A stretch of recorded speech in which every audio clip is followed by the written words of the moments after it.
My name's Nathan. I'm a PhD candidate in the Department of Psych, and I'm going to be talking about purpose in life and how it relates to health, and specifically with a focus on resilience. So before I start talking about health, it might be important to discuss what purpose in life is. So most of you probably have a sense just from hearing the words what purpose in life might be. The way I like to think of it as your sense of purpose is the feeling that you have these personally meaningful goals that are guiding you throughout your life. So your purpose in life tends to form a key component of your identity. If you think about the types of things that you might report, if someone asks you about your identity, you might talk about your job, your family, your friends, these kind of close relationships that make you who you are. So underlying all that is this idea of some purpose in life that's guiding you through these situations and maybe influencing the types of career choices you make, the types of relationships you build. So when I talk about purpose in life, I often like to mention the fact that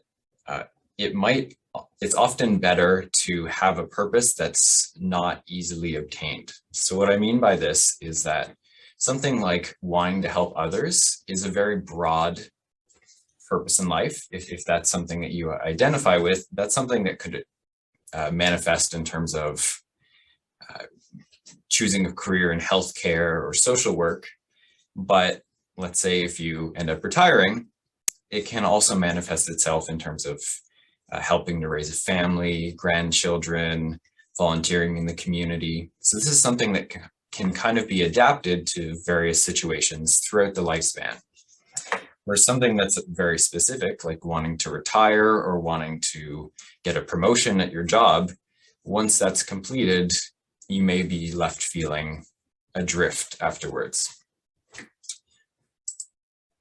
So the analogy I like to use is that your purpose in life is almost like a compass. It's helping to guide your behavior towards certain things, particularly goals and activities that are kind of most meaningful to you. So I've included a few points here about the different ways that your purpose in life may influence your behavior. The one that I find interesting is this idea that these purpose concordant activities, so the things that you feel are most related to your sense of purpose in life, these are the ones that people tend to report as being the most rewarding. And they also report on feeling more motivated to engage in these types of behaviors. So it's almost like there's something just naturally drawing people towards these types of activities.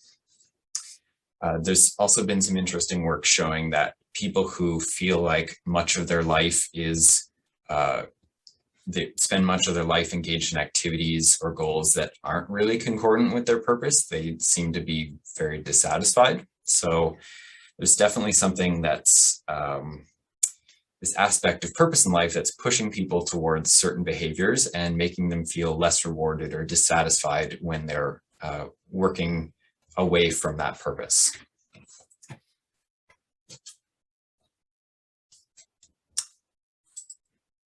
So I've included this table here. This is from a recent publication of mine that outlines a few of the most common measures of sense of purpose in life that are used in academic research. So you can see in the right-hand column here a list of sample items. You can see a lot of the themes that I've touched upon already, where talking about purpose in life, there's this theme of having these clear goals. Your activities, the types of day-to-day things that you engage in are pleasurable and meaningful, give you a sense of reward. And also this idea that you're working towards something larger, so something beyond yourself. So it's almost like a forward time perspective drawing you towards behavior in the future. So given that this is a lifespan focused series of talks, I thought I would include a bit of information on how we think purpose develops. So purpose is typically is solidified around the time of adolescence or early adulthood. And this is around the same time where people start to form an identity, a unique identity of who they are in the world. So while this is typically time where people will solidify their purpose in life, should note that there are also quite a bit of changes and fluctuations that occur throughout the lifespan. So as people experience different challenges or different changes in their life, they may change the direction of their purpose in life. They may feel that they want to steer their life in a different direction. They also may feel that there may be fluctuations in terms of how purposeful people feel. So they may feel that their day-to-day actions are heavily guided and influenced by their purpose in life, or they may feel that they don't have much direction. So we kind of see these natural like ebbs and flows, particularly at certain transition points like retirement. There's in many individuals after they retire, they feel a bit of a drop in their sense of purpose. So they may feel a bit more adrift, kind of questioning where they're going in the future. But that's not the case for everyone. There's quite a bit of heterogeneity in that. Some people feel more purposeful after they retire. So there are a few different pathways that people take to finding a purpose. And this, like I had mentioned, can kind of happen at any point in the lifespan. So this first one here, proactive engagement, you can kind of think of that as someone going out and trying to engage in different activities that they feel they're personally interested in, and things that might kind of lead towards identifying a purpose for them. The second one, though, people will often change their views of what their purpose in life is in the face of significant life events. So we often hear stories of people who have major career changes and things after experiencing a major life event, whether it's positive or negative. So for example, someone witnessing a car accident and deciding that they want to go into medicine to help people. So there seem to be some common reaction to these kind of major life events. Another one might be something like the midlife crisis. So in addition to buying a red convertible and wearing leather jackets, some people may also decide to kind of change their direction for the future.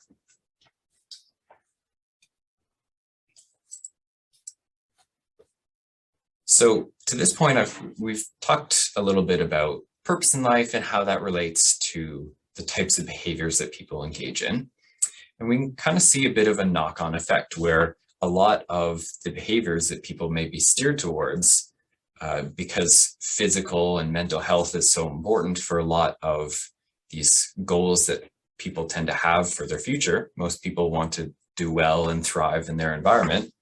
You can kind of see how these individuals may be steered a bit towards more positive health outcomes. So there's a very large body of research showing that people who report more purposeful lives, the idea that they feel that their activities are more guided by this sense of purpose in life, they tend to report better health behaviors. So things like preventative healthcare screenings. So that would be like something like a colonoscopy that could help to identify conditions early, better physical activity, sleep quality. And you can see how this will have downstream effects on things like physical health. So more purposeful individuals, it's associated with reduced risk for several different cardiovascular diseases like stroke and heart attack. More purposeful individuals tend to have better overall kind of health biomarkers, so like blood-based markers of inflammation.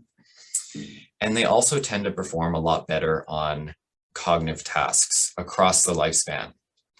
And when we're talking about older adulthood, also a reduced risk for various types of dementia.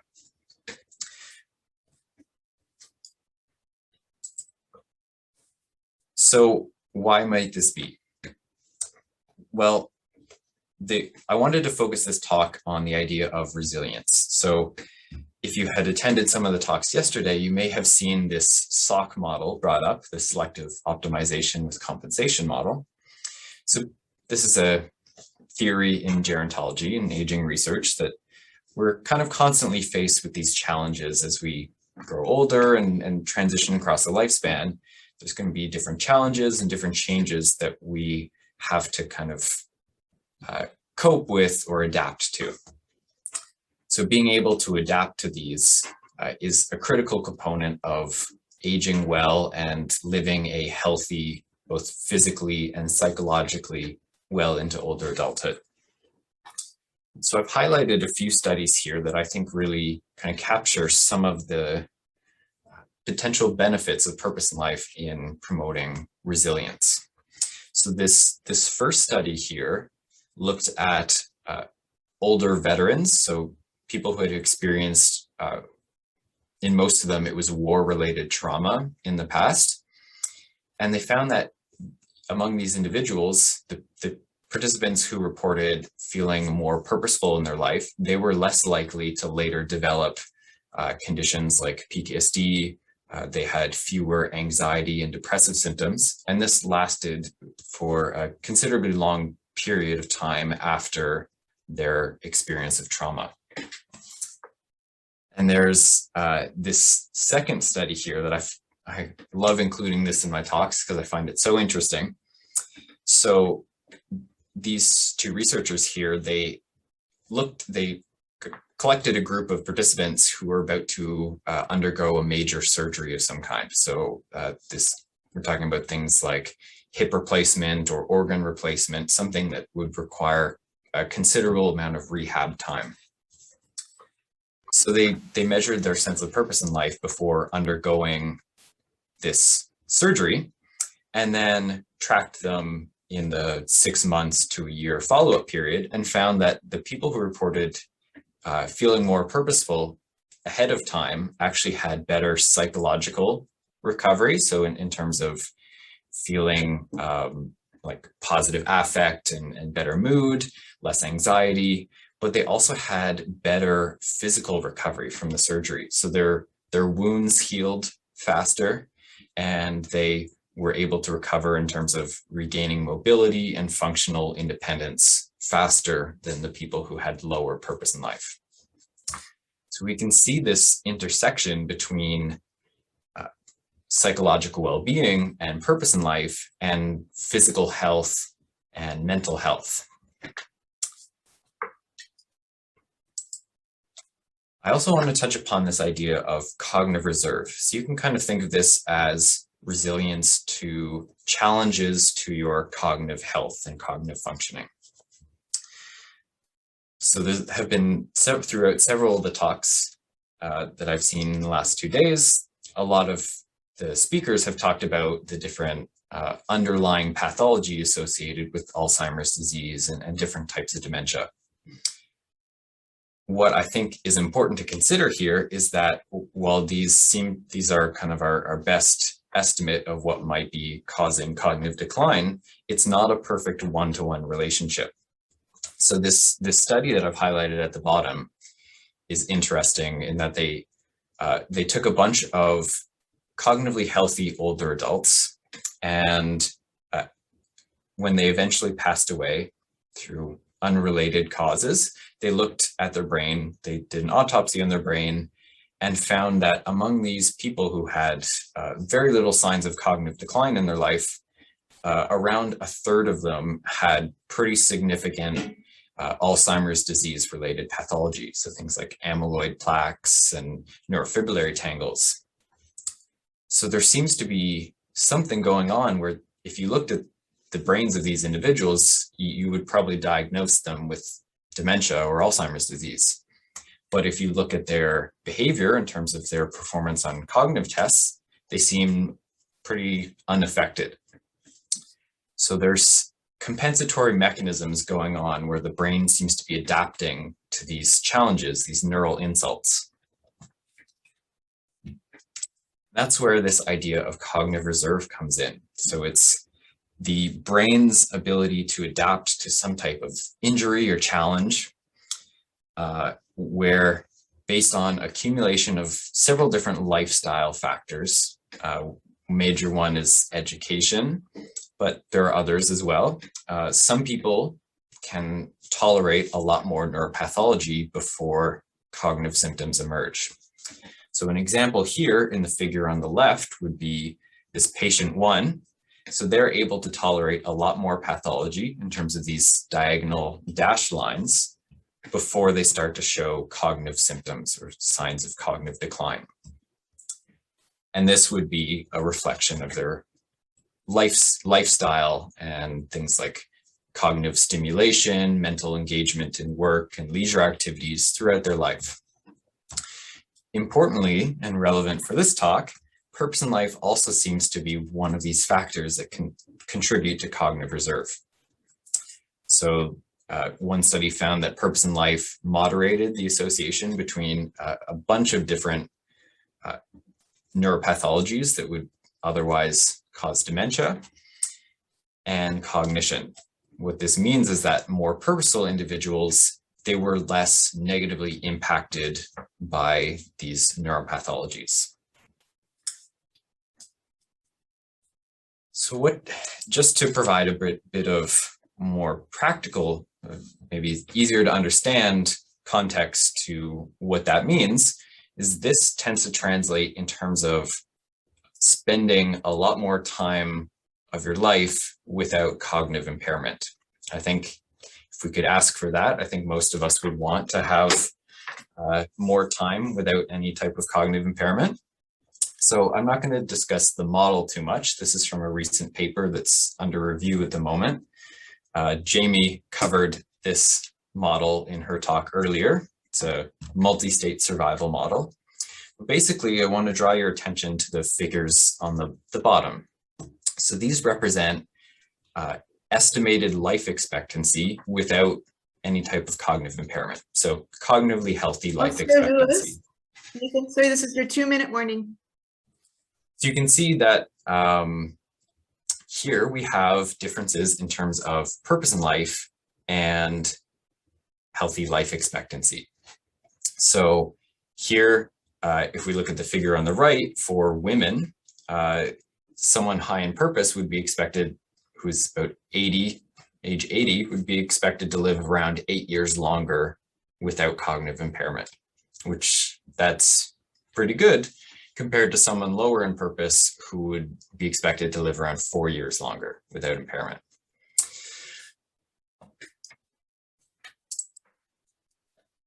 So this is also important to note that cognitive reserve is not limited to just Alzheimer's disease. It plays a role in several different, any kind of condition that might impair the brain in some way.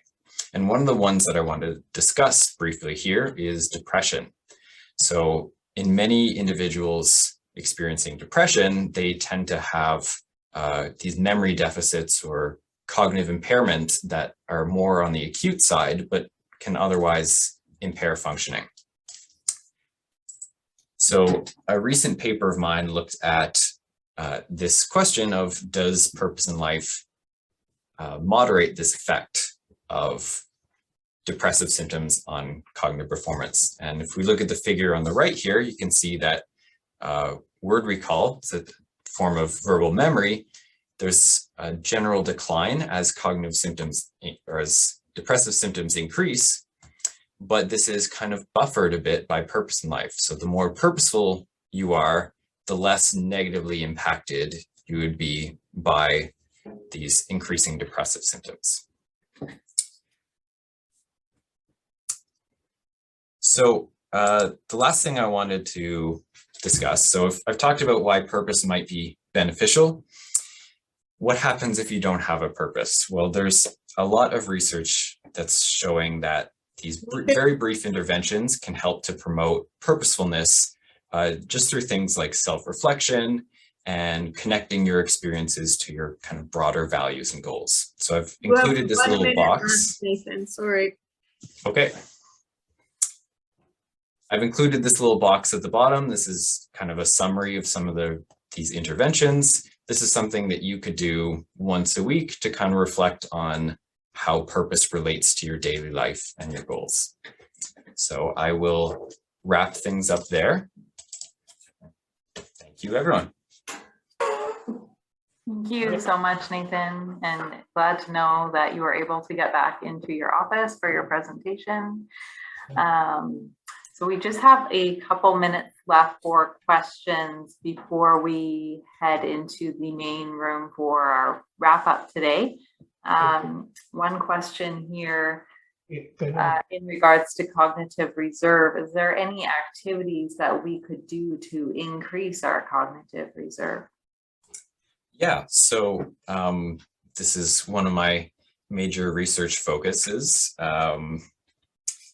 It's one of my interests has been this idea of cognitive reserve. Is it something that we can modify at any point in our lifespan? And from what I've seen so far, that seems to be the case, where people who are engaging more in mentally stimulating activities, and I know that's a very broad term, but that could be things like in your leisure time, doing more reading, in your work, being kind of mentally engaged in complex tasks. And one of the things that I think is probably the most mentally stimulating is having these social connections.